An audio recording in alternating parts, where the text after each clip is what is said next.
What's up, sports fans? Yes, I'm here for the football video. Mr. Bellman and I are going to talk some NFL for the weekend. Obviously, you guys know what I'm rooting for come Saturday night, so very excited for that one. Also excited to talk this one out with you, my man. If you're watching the show, please click the thumbs up button, and let's get into it. We're going to cover the 4-game slate, and you should be able to take our opinions for what we like for the 2-game slate. So Yeah. just kind of, mold it into that. It's just there's much bigger contests for this slate. It's the only featured one. I don't love how DK did that. I feel like they should have done how they've normally been doing a smaller 4-game slate and bigger 2-game slates. No arguments here. So first things first, being the fact that it is currently January 21st and we don't have any major weather concerns for this weekend. It's going to be cold as hell over here in Green Bay, but outside of that, pretty freaking mild. So that's kind of nice. The other thing is, I'll just say this. It's the playoffs. There are no shortage of good plays on this slate. I mean, that's the nature of all NFL slates. But for 4 games, this is about as talented as you'll get. All right, so let's kick it off with quarterback right here. And I guess I'll just throw my opinion out here. There's plenty to like. Obviously, Josh Allen, Mahomes, Rodgers, Brady right there alone. We got great quarterbacks this weekend. I think if I'm spending up, it's probably Mahomes after how he's looked lately. But if you want to talk me into my boy Rodgers or Josh Allen, man, it ain't that difficult. And if I'm going down, it's probably Matt Stafford against Tampa Bay, who you can't run on. I was going to say also, we saw that matchup earlier in the year. That was the best game the Rams played maybe all year. They really seem to be able to exploit Tampa's weakness. Definitely looking at Stafford, but I don't trust Stafford on the road. Tampa's defense looked good. I will say all this talk about not trusting Stafford, I do think is a little bit overblown because it's the type of thing for me, and we talk about this all the time, not that many players win, right? So until you win, you're not going to trust this guy. And if Josh Allen, doesn't win the Super Bowl this year, people will start saying they don't trust Josh Allen. Well, the reality is that only one guy is going to win the Super Bowl. Nobody trusted Giannis, and he gave you the best. Exactly. His Game 6 performance last year was one of the top 3 or 4 finals performances of all time. So I do think that that's a little overblown. That said, there's merit to it. He hasn't been good in the playoffs. He's, coming off a good game, but that was mostly Arizona being awful. Yeah. That was a pathetic performance. All right, well, let's go up top then. Gun to head. Allen, Mahomes, Rodgers. Do you have a preference? I think Allen and Mahomes are a dead heap. I can't ever argue with Rodgers. And San Fran, I'm not sure how. I know Green Bay is getting their pieces back on defense. I definitely like Green Bay to win this game, but I'm just not sure if it's a really high scoring game. That's my only thing with Rodgers. Not that that's the end all be all, but that's just how I feel about it. I think you got to tell yourself a story on that game. I was talking to one of my clients this week, and when Green Bay wins the kick or the coin flip, they always choose to kick off or defer or whatever. Most teams do, I feel like. Yeah, most teams do. I want the ball and I want to score. I go, if Green Bay gets a lead in this game, it's done. Green Bay can come back in a deficit because, well, Aaron Rodgers. San Francisco can't. What you don't want if you're a Packer fan is for them to get the ball, go down and score. Let's just say, we go 3 and out. Exactly. Cobb drops the 3rd down pass, and then they go down and score again, and it's 14-0, and they ball control away from us. I want the ball if we win the coin flip. Yeah, I have zero arguments to that. I hope they're thinking the same way. Yeah, I got no arguments with Rodgers. Rodgers, it's tough choosing between quarterbacks here, and I think more that we mentioned Allen, Mahomes, Rodgers, Stafford. And I will say, I don't mind Tannehill here either. I don't hate Tannehill, but they got Henry back. I could see them just pounding Derrick Henry all game long. So, for me personally, I would take Stafford over Tannehill. More upside. I get that. For me, it's just the defense for Cincy, I don't think is that good. And we've talked about this. When Henry gets going, that's when Tannehill's at his best. Yeah, you know what I mean? Henry runs for 175 yards, but Tannehill has 3 play action passes for touchdowns. Right. Yeah, exactly. That's the point. Or Henry, they run Henry all day, but at the 2-yard line, Tannehill runs in a TD. That could work. So For me, it's probably Stafford or Mahomes, depending on what I have from a money perspective. But you like Josh Allen, do your thing. I'll take the home quarterback with the experience. I'm so interested in that KC Buffalo game. I think Buffalo wins, but that's the best game on the slate in my eyes.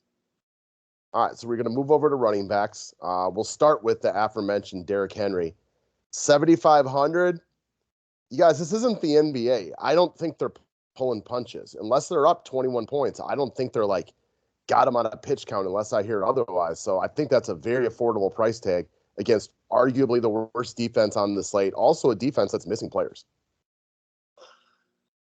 Yeah, I think and it's like he's healthy. Other, teams are a little bit more tired. Now, wouldn't be surprised if they like mix in Deontay Foreman, more than they had in the past. And it's not like 1,000% Henry, but it's still Derrick freaking Henry. Like he's the best back in the NFL for my money. And there's a lot of good ones right now, but he's the best running back on the slate. And it just is what it is. And there's other cheap guys, like I have zero interest in Aaron Jones. I like AJ Dillon to potentially outscore him, not to mention for less money. Why do you have zero interest? For me, it's just like, it's hard for me to have zero interest in any of these guys just because like Aaron Jones wouldn't shock me if he scored 2 touchdowns. Zero interest in the fact that I'm going to run one lineup and he ain't making it. Okay. Fair enough. Like zero interest in a cash game, one lineup because you can only play a few guys. Understood. If I'm making 10 lineups, yeah, I'll sprinkle in some Aaron Jones, but it's going to be 0 degrees here. This has got AJ Dillon written all over it. Agreed. The only reason you sprinkle him in is because it's Aaron freaking Jones. And right, if he busted a long run or caught 5 balls and scored twice, like no one's surprised because it's Aaron Jones. And they really curtailed his workload, I feel like, late in the season. Maybe that's, an effort to just split with Dillon, or maybe they were saving him a little bit. All right. I have no interest in Joe Mixon. For me, like I think Tennessee's going to win this game, and he's not my guy. Yeah, he's not my guy either. I'm not loving Cincy either. If I'm using a guy in this range, man, it's Devin Singletary. I think he's an interesting play this week. So, the way Buffalo has committed to the run lately has been, it's been shocking, but it's obviously been a big help for him. I don't know that we see this game either way. You sound like your team Buffalo. I think I lean Kansas City. I expect a good game, but really nothing surprises me in this one. If either team blew the other one out, I would not be flabbergasted by it. I don't think there's a blowout here. Just because both teams are so good, but both teams can score a lot. So, like, all it would take is a pick six or, you know what I mean, for the game to potentially get out of hand. I just think Singletary's game script proof in that he's going to play no matter what. They really have found success with him. He's the guy also. Like, there's no more Breida. Zach Moss is kind of out of the picture. I like Singletary here. Yeah, it's a different game script than he's had recently because he played the Jets and Atlanta, and then they were big favorites against the Patriots. Now they're underdogs, so it's a different script. But for his role right now, I think he's too cheap. I'm not going to argue any of that at all. Bring down one more spot, we go to Eli Mitchell. So much maligned Green Bay running defense. Yeah, he's pretty good. Now, he does lose some touches to Deebo Samuel. And this is probably the number one guy on the slate, in my opinion, that you have to tell yourself a story. Like, if you think this is a game, or if you think San Francisco wins, this could be your top overall play, on the slate, because he's very affordable for what he offers. If you think Green Bay, being a 5.5 point favorite kind of, wins and covers, and maybe they have to abandon the run a little bit more than they would like, or maybe to use Deebo a little bit more in a desperation, then you're probably not quite as interested. So I don't know if there's anybody on the slate more than Eli Mitchell. You want to tell yourself a story about how you think the game plays out. Yeah, I really don't like San Francisco in this spot, so I'm not interested in Mitchell, but I think you're 100% right, because I also feel like I think he'll get love because of how good he's been, but also, like, people don't look like using running backs that are dogs and like that. He's just not for me here. But I totally agree with you. If you think San Fran, like you said, gets the ball first, whatever scores gets up in this game, they are going to feed him the rock to keep Aaron Rodgers off the field. And he's good. So, like, he is good. If they get the lead, like, they will be able to run. So, like, I agree with you. Like, this game, you have to tell yourself a story big time. It would be hard for me as a Packer fan setting one lineup to play him. It would just be tough. You know what I mean? But it doesn't mean I'm right. Right. He is pretty good. He does not a big PPR guy. He has a couple of games where he's had 5 receptions. Outside of that, they don't target him a Jimmy ton. G just doesn't throw to running backs, I feel like. Well, also, if there's a game that could be short on possessions, it's this one. Yeah. Aaron Rodgers runs the clock down to like 2 seconds every single play. San Francisco runs the ball. I mean, this is one where I could see a lower number of total possessions, which equals a lower number of points. Yeah, same. All right. As far as Tampa goes, I don't have good information. I mean, DraftKings kind of says it best. Like, I don't know what's up with playoff Lenny. So if he's out, well, yeah, then I am interested in Keyshawn Vaughn at 4,700. If Fournette plays, I'm a little interested in him. And well, first off, if he's out, Gio Bernard also. Yep. And Tell yourself a story. If he's in, it looks like he's coming in with a ton of love. Oh, yeah. Agreed. And it makes sense. It's going to be hard to wait this one out, but know that when you play him through the Saturday games, they're going to have to throw it a little bit, and he's good there. And if they have success running it, he's good there. So if he's good to go, which I'm assuming if they play him, he is, he's going to get a lot of touches. He's been an elite running back, like, for most of this year. Elite. All right. I love what I saw from Cam Akers. If it was any other team at 5,500, he'd be the lock of the day. Can't run on Tampa. Can't run on Tampa. Only reason he's in play in tournaments, obviously not in one lineup, is because it's such a small slate. And if the Rams are moving the ball, he could easily score twice because he's nasty. But I'm with you. One lineup, not the guy. I like A.J. Dillon more. I like A.J. Dillon more, although I got enough cheap wide receivers I like as well. I don't know that A.J. Dillon gets a spot for me in one lineup. That's fair. I mean, I don't either. There's a bunch of good running backs. Yeah, like I could make – you got Clyde Edwards-Helaire. You know, McKinnon looked good last – any KC running back. Probably not. That's the other thing about Mahomes. Like, just gives you exposure to KC, and you know they're scoring points. Agreed. So I find wide receiver to be very, very loaded. And I find a couple of guys here to be weirdly priced. Tyreek Hill, 6,600. I mean, even though he's got a lot of off weeks lately, right? Like he's got the big game against the Chargers. Outside of that, he's been mostly awful. Well, they didn't need him against Pittsburgh. The Denver game was weird. Blah, blah, blah, et cetera, et cetera. It is hard not to roster him at 6,600. I have to assume he's huge chalk. I would too. I think he'll be chalk, but there's also, like you said, he ain't the only one like that. No, because you got A.J. Brown right below him too. Exactly. Like, and that's who I was thinking. Even Diggs right in between them. Yeah. Do you know what this does do, though? Cuts into the Kupp and Adams ownership just a little bit. I mean, those guys will be popular, but not as overwhelming popular as you would initially think.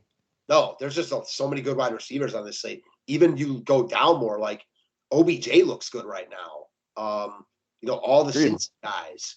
Congratulations to 5-pack customer Daniel Allen, who captained OBJ on Monday night and won himself $20K. Hey, that's an awesome move right there. Pringle at 42. Dude, Alan Lazard. Sure. Yeah. He has been getting looks from Rodgers in the red zone lately. They have him out there constantly throughout the game. He's a big target. He's possibly the best blocking wide receiver in football. So he almost never leaves the football field. So I'll say this. I like him at this price point. But do you feel like safe that he's going to continue to get like 15 plus? No, I feel safe that they're going to do whatever they can to try to take Adams out of the game. I feel pretty good about him having a good opportunity to score again. Is he a lock? You need him to score. But I do think that you're right. It's a good opportunity for him to score. Like, based on his game logs, you do need him to score, I feel like. Oh, I mean, he is a big guy. They've been looking at him a lot more in the red zone lately. It's been a little change up. Everybody takes a look at Devontae Adams. Yeah, they get Cobb back this week, but Cobb's a slot wide receiver. So I don't think he's like a lock. But, I mean, if I'm taking a cheap guy, he's my favorite. I do think, though, like the three middle guys, Diggs, Hill, and A.J. Brown look like the best on the slate with probably Mike Evans, because those guys are not that far off from Cooper Kupp and Adams. Adams and Kupp are the best. They're the two best by far, but they're priced where they should be. Those other guys aren't. Yeah, Adams has torched the 49ers the last few years, so take that for what it's worth. He's a great play. Cooper Kupp, I mean, Tampa Bay has no way to stop him. coming off, his worst game of the year because they just didn't need him and they doubled him all game long, and you saw what happened.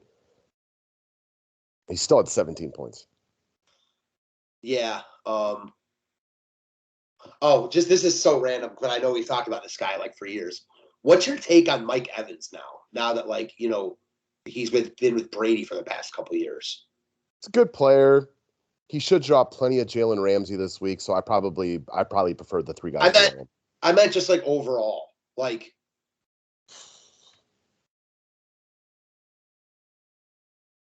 I don't know. He's probably somewhere between the 10th and 20th best receiver in the league. Okay, I was gonna say I think he's like 10 to 15, like lower top 10 maybe.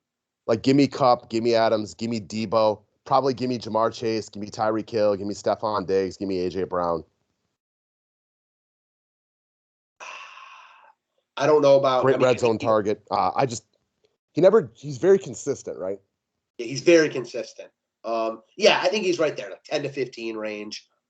There's certainly a bunch of good wide receivers now, Justin Jefferson, etc. Oh yeah, he's a stud. All right, we'll shift back to receiver at the end when we just do some real basic lineup building. As far as tight end goes, I got 2 guys that are on my short list. It's going to be Rob Gronkowski and Tyler Higbee. And Higbee has been consistently a part of the offense. He's dirt cheap. He can't run on Tampa, so extra throws. I mean, I like the price point. I don't think he's a lock, but for 4K, I'm interested. Yep, and one guy, man, I'm willing to buy low on is George Kittle. He has not been great recently, but with Kittle, we've seen a bunch of this year. When they are winning in a game, he doesn't do that much. When they're losing, he does a ton. 5,300. I was just going to say, tell yourself a story, right? Right, and that's cheap for Kittle. I mean, that's just a fact. All in all, it's been a pretty bad season from a DFS perspective. He had, 75 points over 2 weeks? Yeah, 80. Yeah. And then he had one big game against Arizona and has kind of been not worth it any other week. But we know the upside, right? I mean, who else has had 80 point in 2 weeks this year? There might not be another player in the NFL. Right. And now, I mean, look at his price tags during that time, too. Like, it's just buying low. It's certainly a lot riskier than it normally would be. But I also think San Fran's trailing here, and he's going to get targets because they're going to have to throw. Yeah, I don't know how bad the shoulder is for Jimmy G, if it really affects him or not. There's no way to tell. And I am interested in Gronk. You're probably going to have Jalen Ramsey draped all over Mike Evans. I almost expect Gronk to have double-digit targets this week. About it. So, defensively, I mean, there's no great answer here because all the offenses are sufficient. I mean, the Packers are the most expensive. They're very affordable. I'm not super excited about them, but if you feel like the 49ers get down, well, then you have to love any defense. Not because it's Green Bay, just any defense going up against Jimmy G, but they've had their issues lately. So I know they get Smith and Alexander and all these guys. Sedarius? Yeah. I'm going to say this. If you think Green Bay gets a lead, they get Whitney Merciless, Sedarius Smith. You still have Preston Smith. You have Rashawn Gary. You are going to have a fresh pass rush going against Garoppolo, playing 2 touchdowns down. Well, then you have to love them. But once again, you got to tell yourself a story. Like, if I like the Packers defense, then I'm probably taking George Kittle over Eli Mitchell. Yeah, exactly. I mean, 100%. Packers defense is my favorite D on the slate. I also think you can make a case for the Buccaneers at home. I was going to say Titans. Yeah, definitely the Titans are my second favorite, just where they're priced. Joe Burrow has thrown picks at home, week off. Like, it's not going to shock me if Cincy wins this game, but I think Tennessee's the better team. And I think that, first road game for this Cincy team, they're my second favorite D. The price difference just isn't anything. Nope. So I'll play the Packers, but it could, if it matters, I'd have no problem playing the Titans here, I think I have Titans a step above Green Bay. Part of that might be the fact I'm a Packers fan and I'm perpetually nervous when they play. Fair enough. But I do like the Titans in this spot. Week off, not that Green Bay doesn't have that as well, but I like the Titans defense overall. You got a bad offensive line in Cincinnati. I love this Joe Burrow kid and Jamar Chase. I think they're special, but I do think the Titans contain them. Yeah, I mean, I think let's not pretend that Burrow didn't have off games this year, et cetera. So I like the Packers just because I think they get up, and I'd really like. And normally, I love Smith. I think he adds a huge element to that D. So I don't like the spot for San Fran at all. Like, they destroyed Green Bay last year. They've had Green Bay's number. I know Green Bay finally got off the schneid this year. Yeah, I like Green Bay a lot here. I mean, I've been predicting, and I still think it's going to be a Green Bay Buffalo Super Bowl. So that's where I'm at. Total side note. I've been getting an absolute crack out of the national media all week long, like making up all the reasons, like, well, Tom Brady's going to be motivated this week. Like, you don't think Tom Brady wakes up motivated every single day of his life? 40-some years old playing in the NFL. All he cares about is winning. Like, legitimately, this dude's got 198 Super Bowl wins. Like, you don't think this guy woke up motivated? Like, oh, my God, it's the playoffs? Oh, I have extra inspiration. This guy's a machine. I don't think he needs extra inspiration. I'm pretty sure he woke up motivated every minute of every playoff week he's ever been in. If he wasn't if he wasn't motivated, like maybe the most motivated or competitive person like alive, like he wouldn't be who he is. I think that stuff gets underrated because we don't know. We can't see that. But there's a reason that he's who he is. You know what I mean? Yeah, and I don't buy into that stuff as much as other people, but give it to me more on like a random Tuesday in the NBA when a team has a reason to play up or play down. In the playoffs, man, like these people, these are elite athletes at the highest level playing a game where if they lose, they go home. Like, how many times do you think people play duds? I don't think the Arizona Cardinals laid a dud last week because they weren't motivated. I think they got outcoached, outplayed. They looked a little bit nervous. It wasn't like they weren't inspired to play. They found a team that played better that night. It wasn't like like, oh, this is the playoffs? Oh, my God. Yeah, exactly. I mean, teams can have bad performances even in the playoffs. It doesn't mean they were any more or less motivated. I mean, that's just silly. That means way more to me on week 11 in the NFL when a 7-2 or 7-3 team or whatever coming off a big win. I can see how maybe they would rest on their laurels, but not in the playoffs.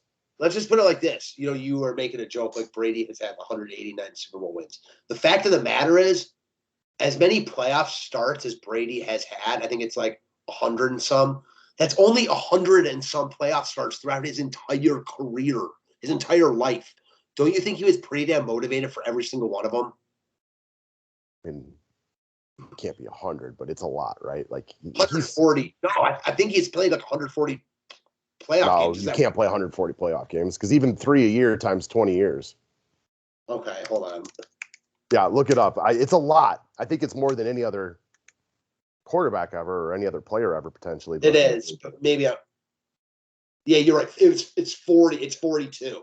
So that's the point. That's even more to my point. He's only played in 42 playoff games in his whole career. Like, it's not like something that's like, oh, I'm just going to do this every year. You know what I mean? I don't know. He's going to be motivated. Yeah, I get a lot of that nonsense because I still sometimes Skip and Shannon will like pop up on YouTube for me, and Skip doesn't get the X's and O's the way like Shannon does because Shannon was a Hall of Fame football player, so he's always making things up like, oh, well, the Rams beat the Buccaneers twice in the last 2 years, so Brady's going to be extra motivated this week. Like, bro, like Tom Brady's motivated to win this game. I don't care who he's playing. This guy is. At this point, you have to call him the GOAT. I can make every argument against him in the world. He's the GOAT. And he is as motivated as any player we've ever seen. He doesn't need to know they lost to the Rams twice the last couple of years. He wants to win because that dude loves winning. Like, maybe that gives him a little extra motivation because he's so competitive that, like, you know what I mean? Like, they beat me twice, whatever. Like, I want to beat them. But at the end of the day, like you said, this guy's got numerous Super Bowl wins. Those games meant much more to the Rams than him. If he got caught up over regular season losses, he wouldn't have like all the success he's had. I mean, he's mentally the strongest player ever, probably, which is why he's so good. Exactly. Now, again, if it's week 15 and these teams played twice and they railroaded them week 1, okay, fine. Anyways, sure. All right, so let's do some small lineup building. I think for us, it sounds like on defense, it's Packers or Titans, right? Yeah, Packers or Titans for sure.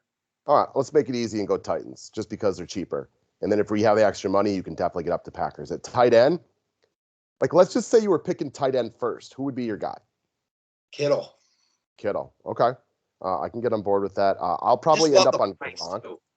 Yeah. What? I think his upside per dollar is as good as anybody on the slate. If I don't pick George Kittle, it's not because of George Kittle. It's because his quarterback is Jimmy G with a sprained shoulder. I know it doesn't matter that much. If you were the same price as Gronk, I think I might go with Gronk. But just the fact that he's cheaper, it's George Kittle. Like, give me Kittle here. That's just how I feel. All right, wide receivers. It sounds like A.J. Brown, Diggs, and Hill kind of works, huh? Yeah, I mean, that's who I'm feeling. Like, listen, you can't – if you want to substitute any one of those guys for Adams and or Kupp, like, do your thing. But I don't think you have to at all, especially with good plays at other positions. I mean, you like Mahomes. We like Derrick Henry. How about this, though? Kupp or Adams? That's really tough. Honestly, oh, man. It's like I like the game flow for Kupp more, but Adams is still a little bit better, in my opinion. He's got a better quarterback. I think he's just more reliable. He's just better. Like, Kupp is amazing, but Adams is just still a little bit better.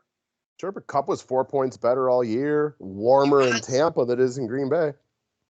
Yeah, I mean, listen, I think, like I said, you can't go wrong with either of them. But the other point is, you can't play both of them, so you're going to feed one no matter what. Yep. So can you, even with these three guys right here, it becomes hard to play Derrick Henry. It does. Because you get Henry in there. You need, like, you're going to play like a Bernard, because I think maybe in this type of build you go Fournette. Well, it's big if he plays or not. Yep. Because if you go down to Stafford right here, and you go over to the flex position, you can go with Emmanuel Sanders. We're going to have a whole bunch. I will say, I know it's the playoffs, but, like, I'm not sold that they're going to give Henry 100% of the carries. Only because, like, Foreman's been so good. Henry's a beast. And, like, it's basically, if you're looking at it like it's week one, like, yeah, I mean, week one NFL, he's going to get all the carries. But it's a little bit of a different situation. Now, it is the playoffs. I'm just torn on it. And it was a foot injury. Maybe he's not quite in his best shape. It's possible. Like, maybe he's not as good as he was either. Like, he's amazing, but maybe not that he rushed back, but would he be coming back now if it wasn't the playoffs? He's also not 9K. He's 7,500. True. I mean, listen, I think he's one of the best plays on the slate, but I also am not going to be surprised if instead of 30 carries, he has 20 carries. All right, so this brings me to a question right here. Let's rank A.J. Brown, Stephon Diggs, and Tyreek Hill. Because it's tough to do the build and get the other guys you want with them. Even in this lineup, I have Keyshawn Vaughn, which is no guarantee. No. So I think for me, obviously, I think we all know with Tyreek Hill, the upside is the biggest. If any player in the NFL, they just haven't consistently seen much of that lately. Teams have been trying to take him out of the game. A.J. Brown, for me, has the biggest possibility of busting, and it's simply because Tennessee just runs the ball effectively. Yeah, agreed. I think he's the third, even though I love him. I think he's a flat-out stud. And if he was getting the ball from Aaron Rodgers, Joe Burrow, Tom Brady, or whatever, I mean, this guy is an absolute beast. But what I could see happening is 5 or 6 targets just because they don't need him. Yeah, give me. It's tough for me between Hill and Diggs, to be honest. I think Hill has higher upside, but I like Diggs a lot in this spot. I think Diggs plays a lot to like how I look at players a lot, right? Like he really screams Orion game log, flat out consistency. You know you're going to use him. Hill. I was going to say, we just know. I feel like this is a spot for Diggs. Like I like Diggs in this spot. I just a gut feel. I think if you're not playing Derrick Henry, A.J. Brown becomes a lot more desirable because you're obviously playing that Henry doesn't have a monster game. I don't know that I would play them together. I think you could. But I don't think I will. Like, unless you think Tennessee just really scores a lot. Like, it wouldn't shock me to see a Tannehill, Derrick Henry, A.J. Brown stack. We've seen that before. We have. But if I'm making one lineup, I'm probably, and this is, GPP or cash, I'm probably not putting them together. Listen, if I'm you're prioritizing doing it in one lineup. Yeah, and I know that, like, that's what we're talking about. But it's not like it's out of the realm to be optimal at all.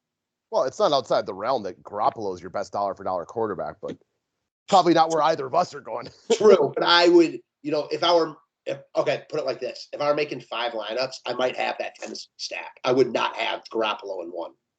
Okay. And I get that because the Bengals are probably the worst defense left. Yeah, exactly. I just don't really respect their D. That game, though, like I said, it also wouldn't shock me if they won that game. Like, they're coming in with confidence. I think Tennessee will win, but, all these teams are good, clearly. All right. So, side note off DFS for a second. Who are your winners then? Because if it's me, I got Tennessee, Green Bay. Shit, I got all the higher seeds. I have no upsets. Never mind. That's not exciting at all. Who do you have? I know you have Buffalo. Yeah, I have Buffalo. I'm not sure about the Rams Bucks. Yeah, the Rams Bucks is the hardest call for me, in my opinion. I got Green Bay and I got Tennessee. I think I like the Rams. I just think they want it more. I'm going to take the Rams, the Bills, the Packers, the Titans. I'm done betting against Tom Brady like ever again. So that's probably where, like, from a football perspective, the Rams are healthier. Yeah, I just don't think it's Tampa's year. Man, I hope you're right. Especially with Ramsey all over Evans now. They don't have Godwin. They don't have Brown. Like, that matters a lot. Their running back situation, their O-line situation now. Their defense hasn't been as good. The Rams now look like the Rams who we thought they were going to be. Also, the Rams have really owned Tampa the last 2 years. Exactly. Like, it's matchups. Like, obviously, I don't know if you can say it's McVay versus Arians or whatever you want. Just schematically, they're struggling.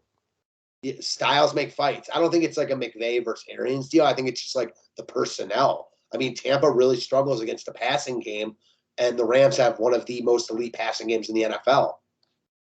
Also, Tom Brady, when he's uncomfortable, and if those linemen they're banged up at best and they're out, yeah, I could probably get talked into the Rams pretty easy. That was the one I was the most wishy-washy on. I felt like I struggled to bet against Brady, but all of the logical side of me says the Rams should win this game. Yeah, but like you said, the X factor is Tom Brady. So, like, it does seem like the Bucs are almost the worst team right now. Like, the Rams seem like the better team, more momentum, playing better. The Rams beat Philly, but it doesn't really mean any. Or the Bucs beat Philly. The Rams destroyed Arizona, who's much better than Philly. It does seem like the Rams should win this game, in my opinion. And that's always scary against Tom Brady. Because this is where, like, not the extra motivation, but, like, Tom Brady as, like, a, not an underdog per se, but it's kind of an underdog here. I mean, I think a lot of people like the Rams. Oh, yeah. After what they did to Arizona the other day, they are a hot commodity. Yes. People like them a lot. No doubt about it. I'm just trying to figure out what I think. Oh, yeah, you need your boy Lazard, too, which helps the build a lot. Yeah, I mean, I need some cap space somewhere. I could also easily end up on Higbee right here, which would give me 6,200. Yeah. Damn, A.J. Brown would fit right in there. Yeah, or if he went Mahomes instead of Stafford. Oh, yeah, that's what I would want to do. 5,100. Well, then that's where, like, A.J. Dillon would work for me. Yeah. Or Vaughn. I wouldn't be playing Fournette then. Well, if you weren't, then you could take Fournette in and go Bernard or Vaughn and then someone else in that price range. Yep. I like Matt Stafford for our cheaper guy, but, oh, man. Sounds like you really think Buffalo, Kansas City has a lot of offense too, right? I do. After what we saw last weekend, how could you not think that? Right? I mean, I know that, a lot of times I like to zig when people zag. I just think these offenses are elite right now. The defenses are good. I don't think the points will be like they were last week, but I think both teams are going to be able to move the ball, if nothing else. Also, when I check back later on ownership percentage, like from a GPP perspective, if Tyreek Hill is insane chalk, I love the idea of betting on another bad game.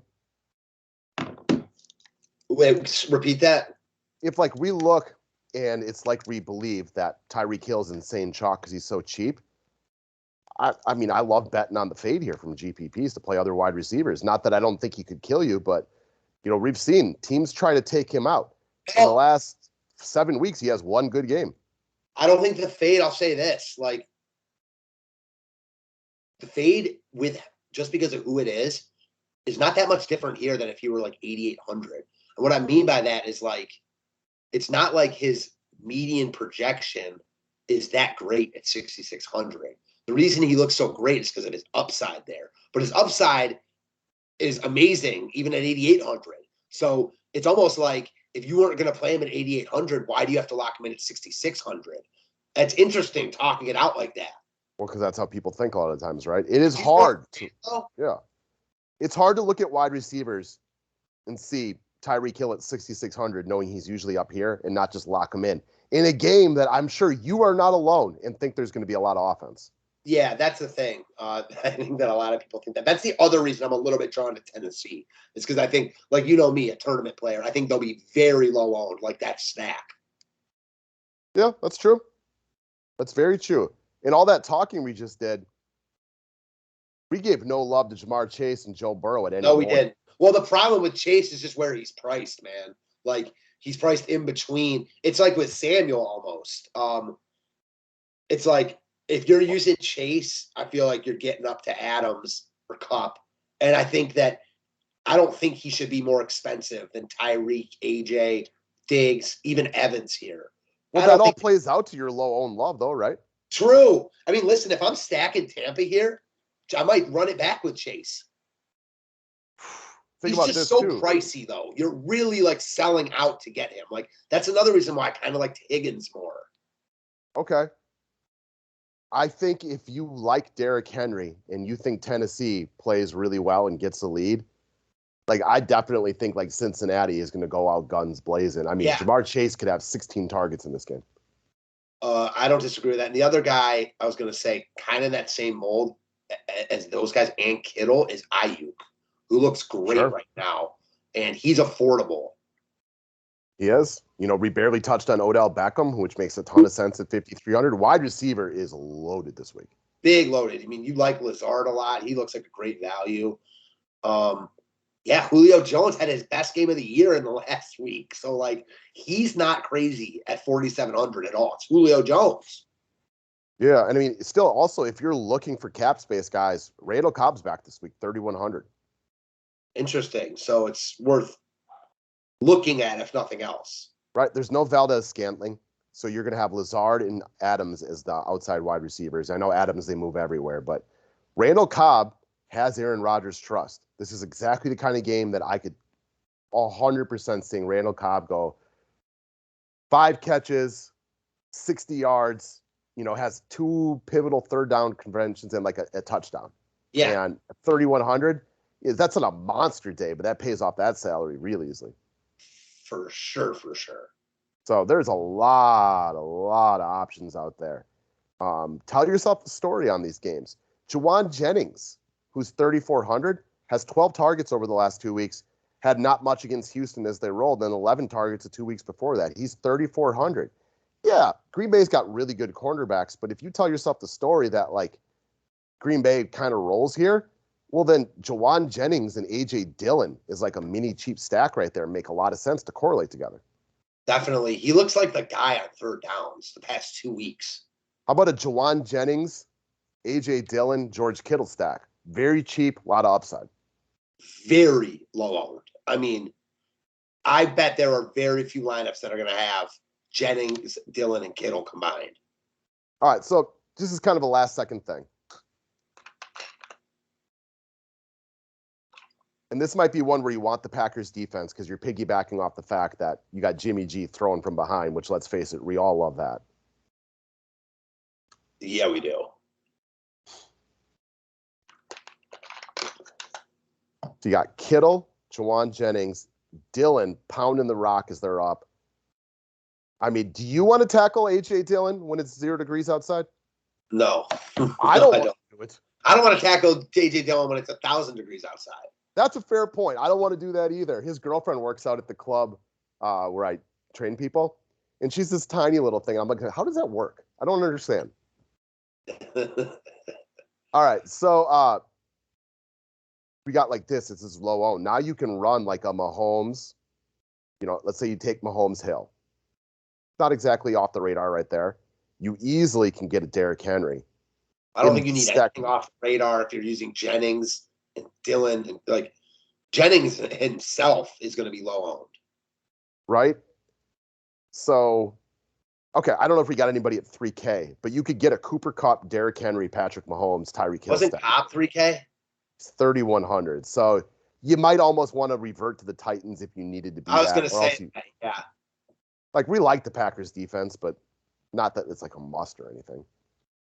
No, definitely not a must. I mean, again, the D's are really hard to distinguish between. I feel like here it's, as always, a pick six or something like that's probably going to change the course of whichever, whatever D, if one does, gets a defensive touchdown, that D will probably be optimal. Yeah, I don't know. We got a lot of upside there. Coop, Hill, Mahomes, and Derrick Henry. I would love to get Stephon Diggs in this lineup. He doesn't work currently. Or you go Diggs, and we like Kupp. But does Beckham fit with Diggs? Oh, man. Oh, no, no, no. Yes. Yes, yes, yes, son. I like that. Because now that I'm fading Kupp, I'm getting OBJ in there. I got Diggs, Hill, and Mahomes for the blow up right there. And then I got this little stack somewhere else.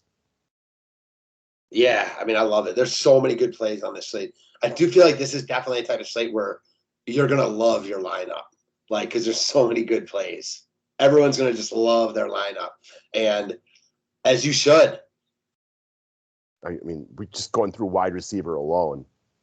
For a 4-game slate, could you be any stronger? I mean, we got arguably number 1 and 2 right here. Deebo Samuel, I don't even know if he's a wide receiver anymore. It doesn't matter. He's awesome. Jamar Chase is awesome.